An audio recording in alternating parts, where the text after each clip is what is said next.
ఆ రోజు జరిగిన స్టోన్ పెల్టింగ్కి కానీ, ఆ రోజు పబ్లిక్కి జరిగిన ఇన్కన్వీనియన్స్కి కానీ, ఆ రోజు జరిగిన గొడవకు కారణం కానీ ఆయన 42 మందిని ఐడెంటిఫై చేయడం జరిగింది. వాళ్ళందరి మీద కూడా ఎఫ్ఐఆర్ రిజిస్ట్రేషన్ చేయడం జరిగింది.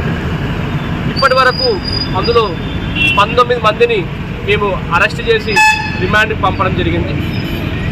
మిగతా వారి కోసం కూడా కంటిన్యూస్గా మేము వేటాడుతూనే ఉంటాము. డెరోగేటరీ రిమార్క్స్ చేయడము, కమ్యూనల్ రిమార్క్స్ చేయడము, రెచ్చగొట్టే విధంగా, ప్రొవకేషన్ చేసే విధంగా కూడా వాళ్ళు వాట్సాప్ స్టేటస్లో పెట్టుకోవడం జరిగింది. వాళ్ళని కూడా ఐడెంటిఫై చేసి వాళ్ళ మీద కూడా ఎఫ్ఐఆర్ చేయడం జరిగింది. ఒకటి నిజామాబాద్లో, ఒకటి నసూలాబాద్లో, ఒకటి సంగారెడ్డిలో కూడా దీని మీద ఎఫ్ఐఆర్ రిజిస్ట్రేషన్ చేయడం జరిగింది. ఈరోజు దానికి సంబంధించి పోలీసు ఒక కవాత్, ఒక ఫ్లాగ్ మార్చ్ కూడా మేము 6 కిలోమీటర్ల ఫ్లాగ్ మార్చ్ కూడా మన బాన్స్వాడ టౌన్ లిమిట్స్లో చేయడం జరిగింది. అందులో మేజర్ ఏరియాస్ అన్నీ కూడా కవర్ చేసుకుంటూ సుమారు